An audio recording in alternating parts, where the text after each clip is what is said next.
What's up, everybody? Welcome to Polyrhythm Music LLC. I'm David Van Dyke, and this is going to be a quick video because I'm shooting a longer video on some amps and stuff, so that video will be later this week. But I wanted to comment. I got asked about this, so I wanted to comment on it real quick.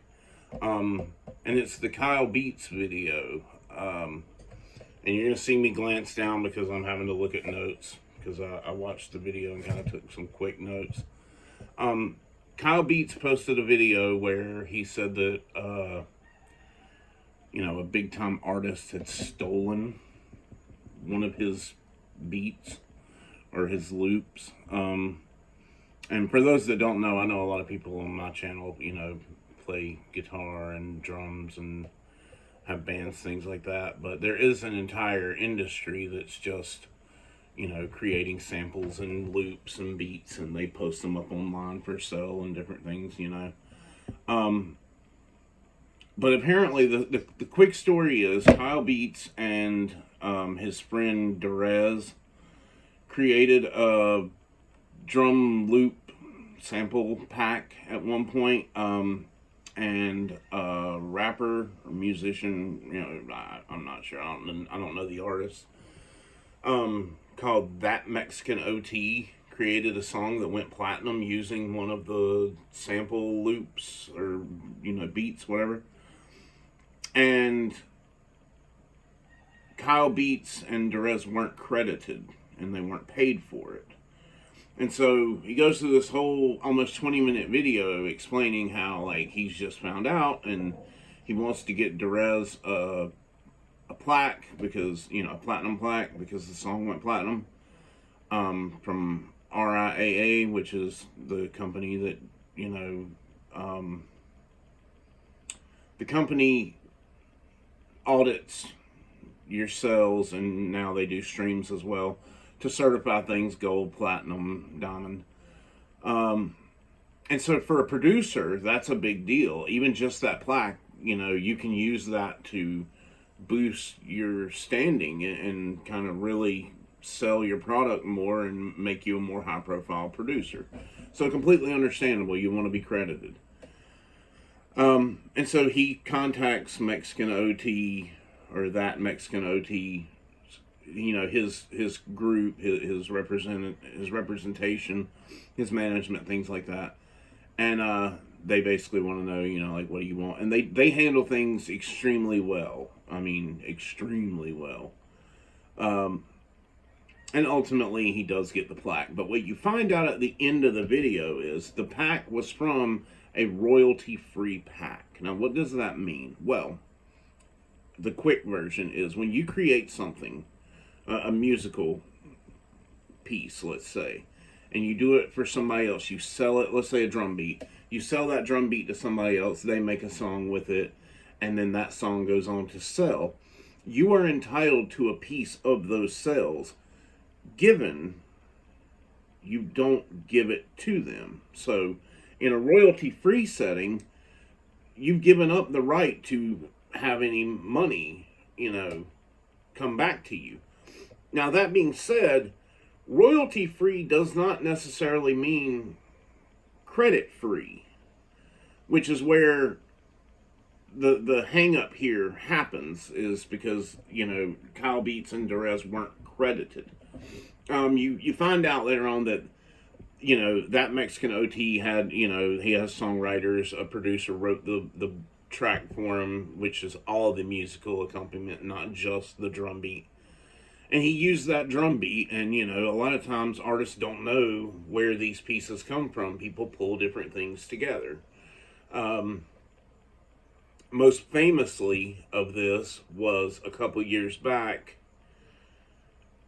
Old Town Road.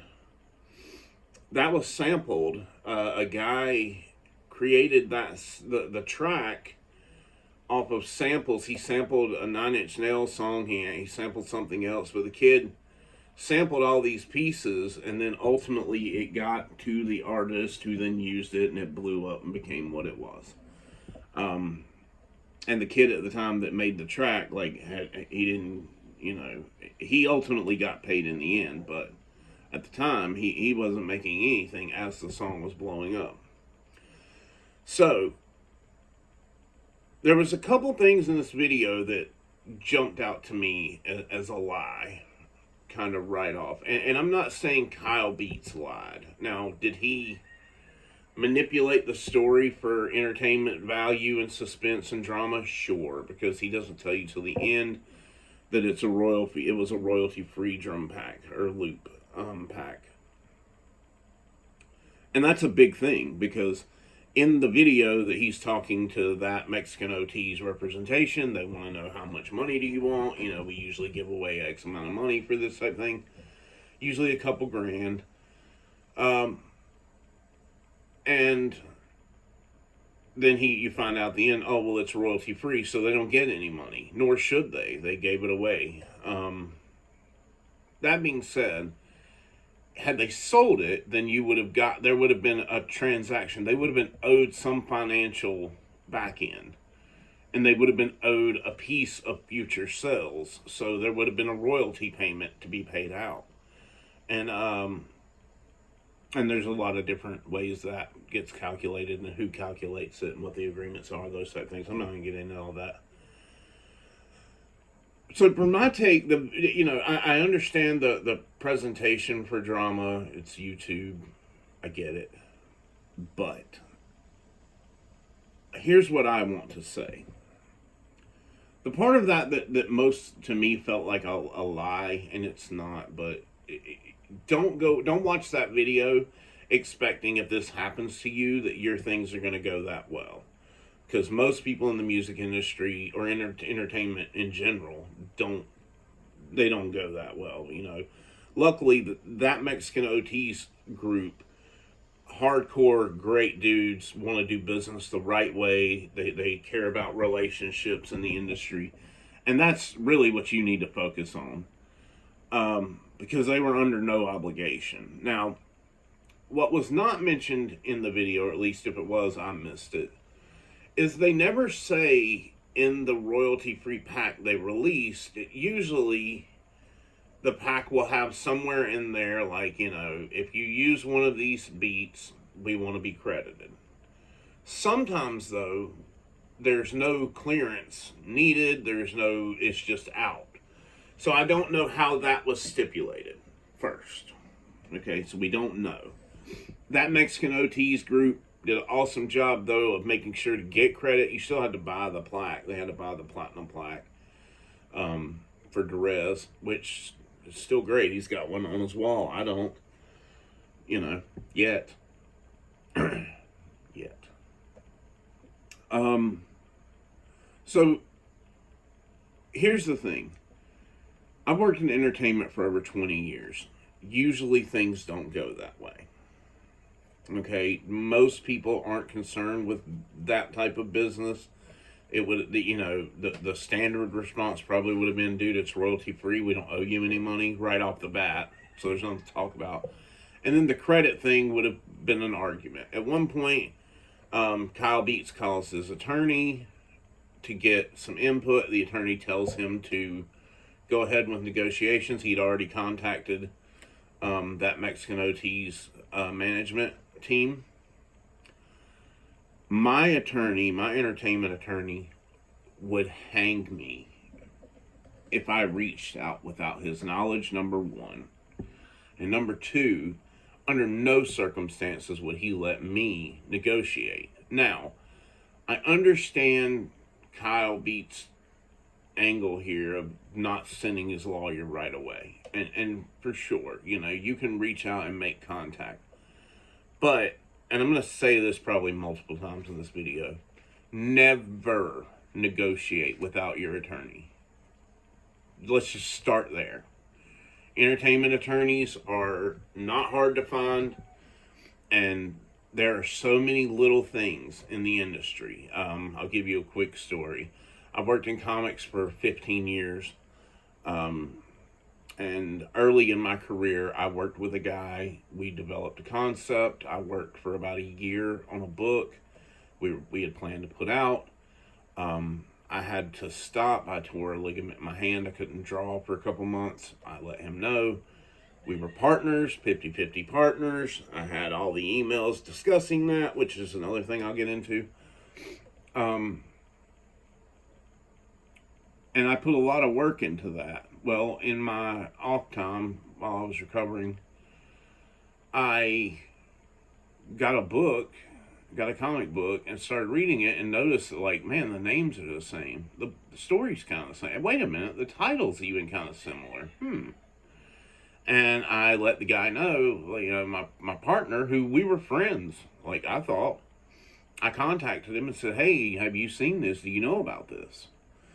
And all of a sudden, I got this email back, like, cussing me out, telling me that, you know, it's his story, and he signed a $30,000 deal, a first look deal with a company, and, you know, blah, blah, blah. So I had my attorney contact him, and we went to court. It took 10 years. Luckily, my attorney is a friend, so, you know, and I ultimately won in court, so I didn't have to cover the attorney's fees, which was great. But after 10 years of fighting, during that time, the guy died, so all the money was gone, because nothing ever happened further. He died. And ultimately, I won the rights to the characters that I had co-created. 10 years. So, in entertainment, things happen. You want to have an attorney. You always want to have an attorney. Always. Because they're going to know the nuance and the little things. And they're going to know better what you're owed and what you deserve out of this. At one point, that Mexican OT's team, you know, even asked outright, like, what do you want? What are you looking for? And by all means, it's fine to reach out, make contact, and go like, hey guys, you know, it's my beat. I wasn't credited, and hope that they do the right thing. But you can also go, hey, you know, look, let's make contact real quick. I'm gonna turn this over to my attorney and let's let the attorneys work this out. That way they know, you know, they get everything straight on both ends. Both sides need protection, and that's what an attorney offers. So never, ever negotiate without an attorney. You know, ever. Because you're gonna sell yourself short. Had that Mexican OT's team been like, psh, we don't care, dude. Like, it's your beat. It's our beat now. Nobody knows who you are. And that's the thing, too, that's kind of a lie about this. You have to also understand, at one point, I think it's his manager, you know, when Kyle Beats says, you know, who he is, the guy's like, oh, I'm familiar with you. Kyle Beats is a massive YouTuber. Like, he's big in the industry, so of course they know who he is. He has a platform. If you're just a guy, you know, and that's the thing I wonder, is if it wasn't him, would this have turned out the same way? I think so. You know, their team seems to be very upfront and stand-up guys, and I don't want to take anything away from that. I think they would have done the right thing. A lot of people won't, and you can't assume that they will, nor can you use that video as a basis that they will, and that's how things will go. They won't.